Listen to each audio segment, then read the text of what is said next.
Wagwan, Wagwan. It's the 1878 Casuals. It's your man Sinatra. I'm here with my favorite lads, English, maddest of faces, and You know, LA's top one, Mikey the Moocher.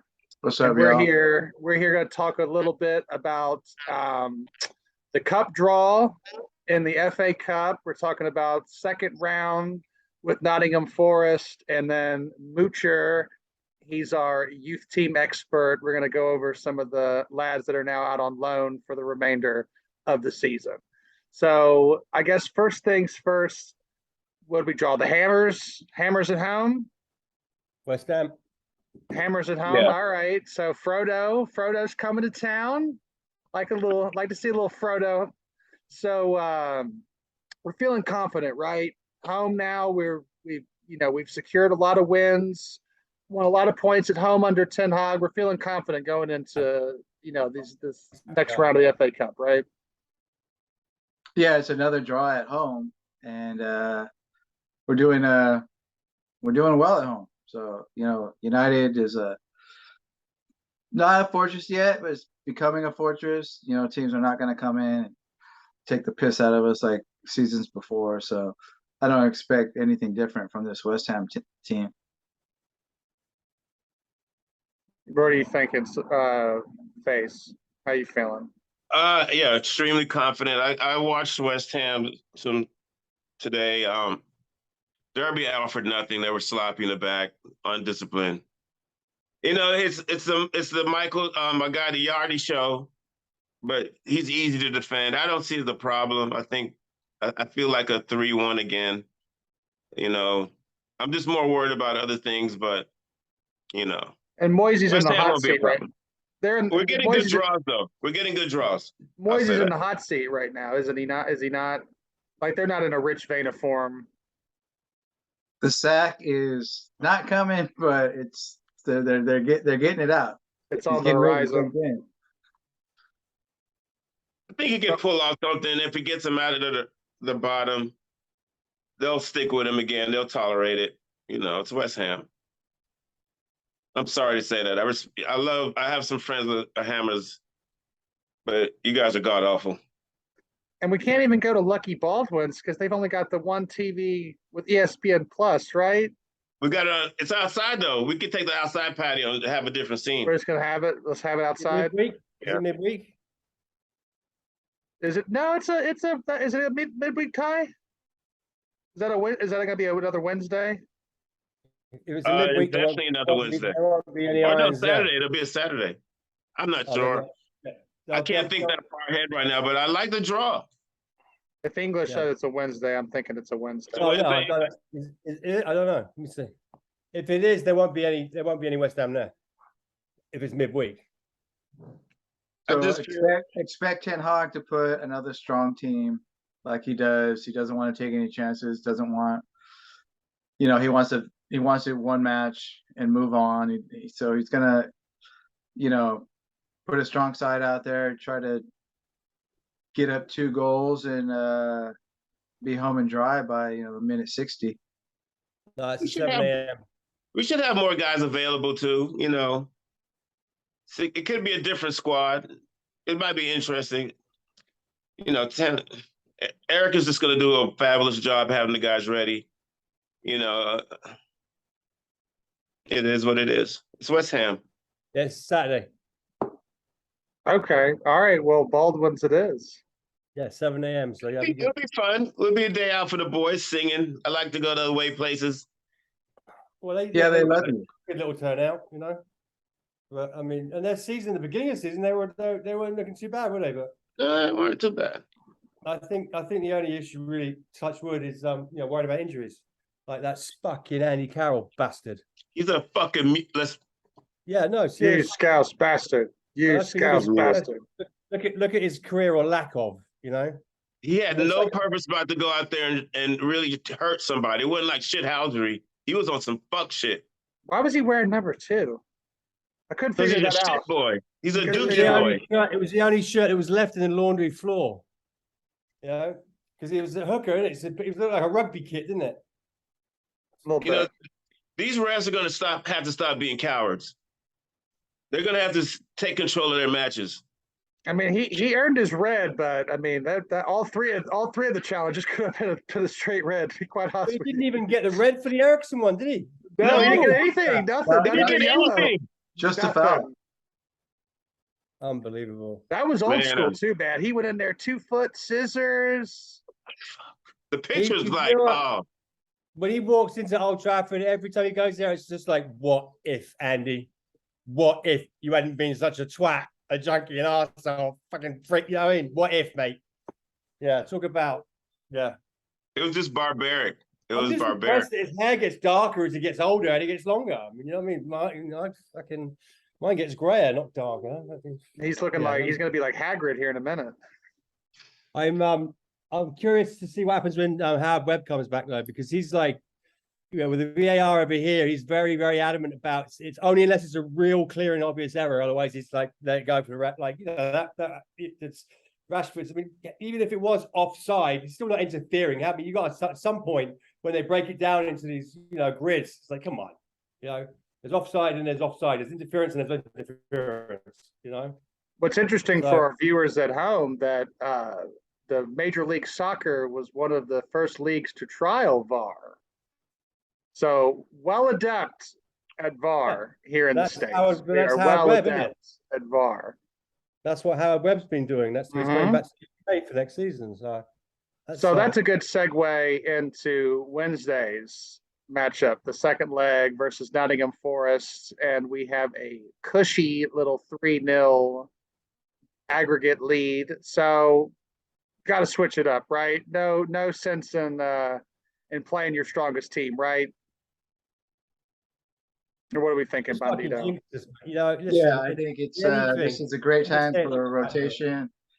And if he's available, this is a good time to bring Sancho in out there on the right and yeah, showcase some of our young talent, get him some match experience in front of the home crowd.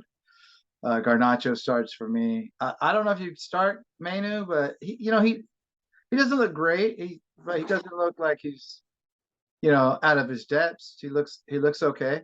He doesn't look out of place at all. Doesn't look out of place at all. You'd like to see Iqbal in there, really, really nice passer, and yeah, give the boys a run out. And there's no way they're coming back from 3-0, is it? No, it had to be a catastrophe, and it would have to be like, I don't know, but one thing we all can depend on. Eric is not going to leave too many of his guys out. I could see him doing like a attack, like sit Rashi and sit Anthony. I could see that happening, but Wood will be there. I think he likes Wood. Is very he's in good shape. I love to see Sancho get involved. This is the game. This is the game. This is it. This is the best moment at the house. Is it at? Yeah. Yeah, we're at. So, English, what do you think about Sancho? Well, first of all, I'm thinking if we do lose, it's your fault because you don't ever, right? It's like, oh, here we go. Last thing you do when someone comes to work, you say, "How's your night?" You say, "Quiet," because it's never fucking quiet. Because as soon as you say it's quiet night, it's a riot, right? It's your two fault jinxing us. Nah, we're unjinxable. United is okay, unjinxable. Fuck that. Fuck that. Really? Fuck that. Never heard of Pogba? No, I think Sancho. I think Pogba, the curse of Pogba, mate. Who? One of your Yardie mates. Oh, whoa, take that back. Stop the show. Stop the show. Stop the show. Stop the show. I'm sorry, Bandito. He just said Paul Pogba is nowhere close to Yachty. As an ambassador of Jamaica, I'm here to refute that fact. Go ahead. Ambassador of Jamaica. I love that. Sorry, Bandito. Go ahead. I'm sorry. Yeah, I think thinking about the first game. I think Sancho should have a run out, but I'm more concerned about Anthony. I think that the manager needs to take him in hand a little bit because these step overs and stuff. It's a little, all right, one or two of them every now and then, but you can, use one touch football, simple as beautiful. So I think, like Casey said, I think we need to go with a 95% strong squad in the game, win it, right? Or at least at halftime, and then bring on the young'uns, give them some experience, but win. You know, we could do a shitty treble this year. You never know. So we shall see. But I think Sanchez should have a little bit of a run around for his confidence. I think, but I'm just worried about injuries. Yeah, because players start getting pissed off. Yeah, I think about what Forest offers or what they want to do, and they they play with 5 at the backs a lot of times, and they're not very brave. They want to win the ball and then just play direct. Right, and our rest defense is a lot better than it's been before, right? So we're able to deal with their direct play. And is Luke Shaw better yet? Is he well? It was like a flu, right, or something like that. Yeah. You got like a bad sausage roll. Is that what it was? Those veggie rolls, mate. Yeah, you get a rancid head of one of those. Like a bug or something. Too much spinach. So about Anthony, he's been getting a lot of stick lately, but Bandito had a good point. We were in our private group chat about tactically sort of where Anthony's at, how he stays out wide. Break it down for us, Mikey. What won with Anthony? Yeah, so United is left side heavy in attack, and why wouldn't we be? We got Marcus Rashford out there. We got Eriksen. When he plays a back 3, that's where he's on the left side. And you got Bruno mostly on that center to left side. So, part of Anthony's role is just to hold the width and not let a defense get tight in the box. He's opening up the space, and he's happy to do it. He's willing to do it. So he's sacrificing a little bit of his game by staying out wide. He's being isolated, and then you think about when you're a winger, what are your options, right? As far as pass, dribble, shoot. When Delo is asked to tuck into defensive recovery mode, right? Aaron Wan-Bissaka, he's not great at overlapping, underlapping. So we saw in this Reading game, we saw more of Casemiro moving up into those spaces. We saw Bruno moving into these spaces, making these off the shoulder and forward runs. So now he has options. He's got the take the ball, advance it. He's got the pass into the half space, or he's got the curler into the box. So when he's given options and we're playing right side, you can see that he's doing a lot better. Now a lot of it is on him. He needs to be more direct. He's good at advancing the ball. When he gets the ball in space, he's going to advance the ball. So I think Casemiro was sticking up for him a little bit too. Say, hey, we need to show him some cariño, some love out there, because he is doing a job. And the boss himself said, you know what, when he plays, we win, and he's playing a tactical role. And it's not to say that he's killing it out there, because use your eyes, but he part of his not getting these numbers is a tactical decision by the team.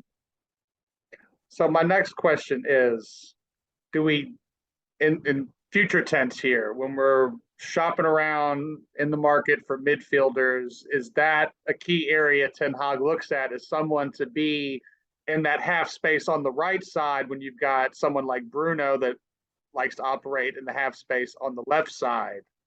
If we're going to sit in like a 4-3-3, do we look for that right-sided midfielder, or we're comfortable with Delo or whatever, the right back pushing up in the underlap? Yeah, it's got to be. I like the way some balance, right? Go ahead. I didn't realize that he was actually a winger first. Yeah, he was. Yeah, he was. I didn't realize he was that. He was the right winger, and I guess who was there talking about Saka saying it was the hardest player he's ever played against. I mean, I love the way he's pushing forward. And Anthony, the skill set he's got is fantastic. It's just he needs to release the ball sooner. That's all. It's not. I understand he's playing tactical. I understand that he's doing the job. But when he beats the player, then he does a step around and comes back and tries to beat the player again, you've got to release the ball. And you can see the other players wanting the ball, releasing them into space quicker and faster, which is United way. Attack. It's that simple. It's great. You know, and when he plays football, his skill set's great, but you know, we don't need to see quite as many of the, do a step over once you scored it. That's what I'm saying, you know. Because when the guys are on the break, I mean, especially Rashford right now, they're invincible, you know. Yeah, that's another thing is Anthony is really good movement when the ball is on the left, and he's just going to attack the space. So we've seen a couple goals like that. We saw, him put away his first match against Arsenal. We saw it against, a tap in, and I think it was in Europa, and then we saw a nice one also. Him running into space, beating his man at Everton. Right, but when he beats the man, he doesn't need to come back and beat the man again. That's what I'm saying. You know what I mean? That's the only issue I have there. I actually was pleased with him. I thought he showed a different aspect of his game. I thought he was more trying to set other guys up this game. And so he was still cutting in, usually like he's going to do a left foot shot. I know he took a lot of shots, but he could have had about 3 assists. He was putting the balls in some good areas. But the one thing that he does over everybody else is he hustles his ass on defense. And the gaffer appreciates that. So I think that's the biggest asset is that he gets back in deep, but he's showing more to his game right now. I think he's being conscious of the fact that he has to develop his game. And I think as the season goes on, we're going to be pleasantly pleased with his development. No, I mean, just as I said, I mean, I'm not saying we shouldn't have him, that he's no good. I'm just saying that I would like to see him when he beats the player, leave the player beat, and release it. We've all seen him beat. He doesn't need to come back, and the players are moving on him, and it's a flowing game. He's got the space. Play the ball in the space. He's got a great foot. He can pick out the space or a player. I mean, and then hopefully we'll start seeing a bit more of the Scholesy in the butt. He's running up the centre, square the ball, and banging in some fucking proper goals. Didn't he shoot one with his right foot in this game? Yeah. I don't know if it was a shot. Yeah. Hey, try it.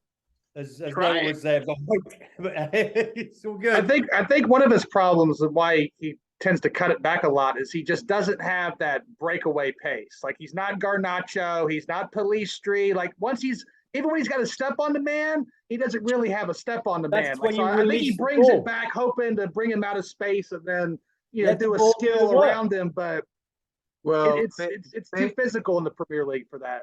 I'll tell you, as a DB, if a guy wants to do one thing, then you can take away that one thing, and then easy to guard.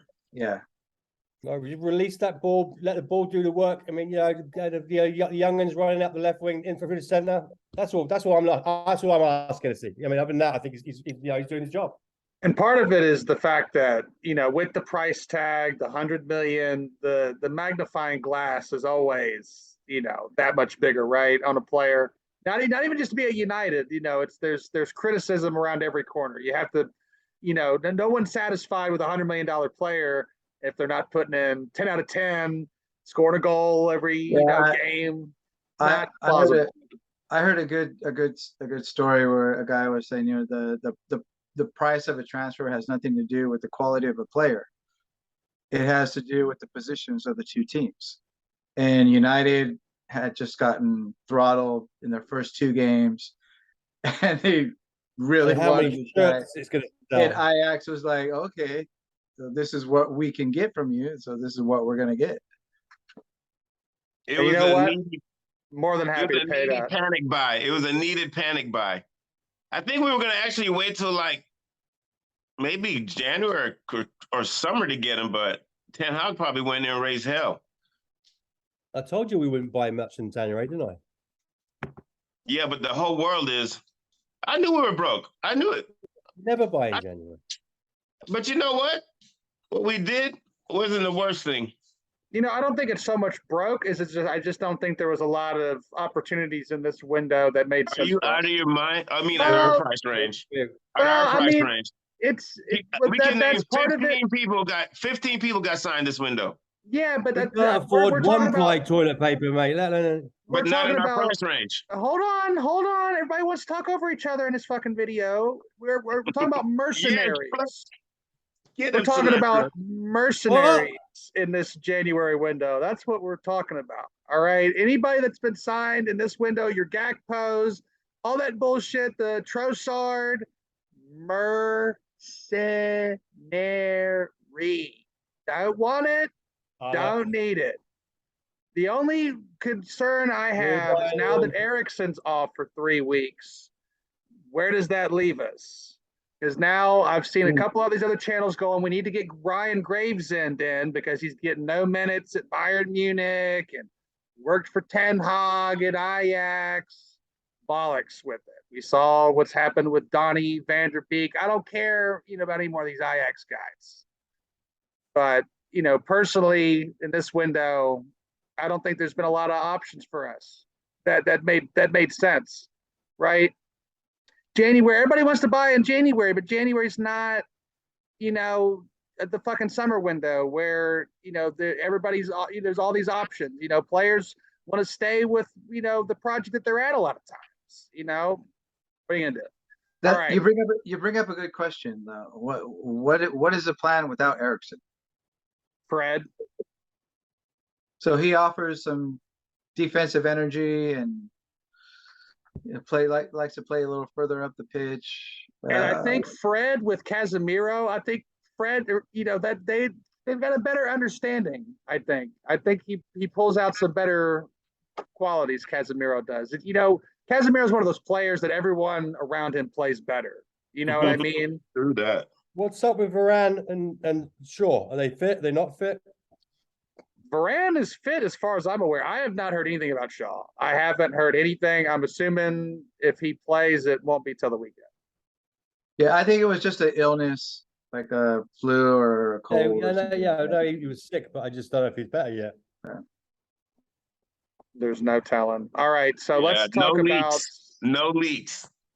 Let's talk about the young lads. I just knocked the shit out of my thing here. Let's talk about the young lads while we've got like about 6 minutes here before we wrap it up. So a lot of moves out the door on loan for some of the young lads. What was it? Charlie McGoals, Mr. McNeil today. He's moved. Yeah, so League Ten Two. Hag is taking a more active role and control of the reserve team, and it seems that the young players that haven't had their hand in, haven't had a sniff of the first team for their development, they're sending them out on loan for the remainder of the year to play men's football, and playing men's football is going to develop you a lot more than it is playing 21s. So if you're not going to be around the first team, then they're going to send you out in a little proving ground. So I'm going to throw out some names here. And not a lot of people know Masney. He's a goalkeeper, 20 years old, so a little up there. The move to Portdown in Northern Ireland Premier League. So good luck to the lad. And then everyone knows Charlie Savage, 19-year-old midfielder, kind of an all-arounder. Again, he's not particularly fast or physical presence, but really sound technical footballer. So he kind of needs that physical game, and he's off to lovely Forest Green, and they're in League One, at the bottom of League One. So they are trying to stay up. Charlie McNeil, 19-year-old, striker, really good finishing striker, good nose for the goal. Nicked him from the birdies. Yeah, Nick from the birdies. He's off to Newport County. That's League Two. Better than Stockport County. So hopefully he gets some playing time. And this was a kind of surprise. Deshaun Bernard, 22-year-old. This is his third. I was gonna say, Deshaun's still in the academy. Yeah. Wow. So It's not looking good. Going to Portsmouth in League One. So typically, all right, Portsmouth. So we know he was at Salford City, then at Hull. So yeah, center backs have the kind of they develop a little bit later, right? They really got to be able to read the game well. So we know he's a big, strong kid, fast as you like, but hopefully getting that a good loan spell. Hey, they got a good operation at Portsmouth. I think so. I think they do. Yeah. And then the last one, Shola Soroteri. He's up the road to Bolton. He's just Both of them. 18-year-old kid. Bolton's in League One. And yeah, I was surprised that Sholateri didn't get any, time around the first team. He was the Jimmy Murphy winner, 2020-21. But yeah, so those are some players that go get your experience in men's football, and then the next season be more prepared to to produce in the team, because they were getting nowhere near the first team this year. Yeah, Shortiri's like plateaued a bit. You're right. We haven't seen him I around the remember first team that name. anymore. Yeah, That's right. he's already made a first team appearance. I think he's made 3 first team appearances. Right, But- Ollie was the one that gave him his debut, wasn't it? Right. But no, he's been nowhere near around the first team this year. Damn, that's a madness. So big one is, Charlie McNeil, and then Savage, right? That was kind of a surprise for me. Interesting. So what are your thoughts, English, on the young lads? Young lads going out on loan. Look, you know what I think about loan. I mean, obviously, I know it's necessary and with a big squad, but I think the guys who are going to be key, or we believe are going to be key in our future, need to be playing at home, need to be on the bench, need to be getting a little bit of a start, if there's only a couple of minutes, to make them believe that they're a part of the team, part of the squad. And that's what builds the commitment, the team spirit, everything else together. If you stick them out on loan, I don't feel that helps develop them. I think that makes them feel they're not part of a team, and that they all they concentrate on is becoming, as you say, Ryan, a mercenary. You then start thinking about what I need the best I can get for Nimi now. They don't start thinking about the future and building their trade, learning their trade. In my opinion, I like one of the things that Ten Hag said about the loan move is some of the players he felt were not ready to go out on loan because they haven't been around they haven't been around his United long enough. So there is that thought that before you just send a player out on loan, that they need to learn the United way and the way Ten Hag wants to play. So I thought that was interesting as well. Yeah, but like you weren't seeing Beckham, you weren't seeing Giggsy, you weren't seeing Scholesy, but you weren't seeing them out on loan somewhere, right? When they Beck was at Preston North End. Yeah. And, a lot of these players, they're not sticking them all out for as long a period of time as this. It's like it's chalk and cheese. It's like, okay, so he got a few games away from United, but it's not like out on loan as long as these youngins are out on loan. That's my point, right? If they're quality, and if you see the future is becoming through to the first team, then groom them, bring them up like that, have them around the team, have them around. Okay, get them a little bit of experience, but put them out playing. Give them 5 minutes, 10 minutes. All right, that's all the time we've got. This is the 1878 Casuals. Like and subscribe. Remember, we're brought to you by Terrace Cult and Moo Mia Ice Cream. We'll be back again for our next video. Will be for the Saturday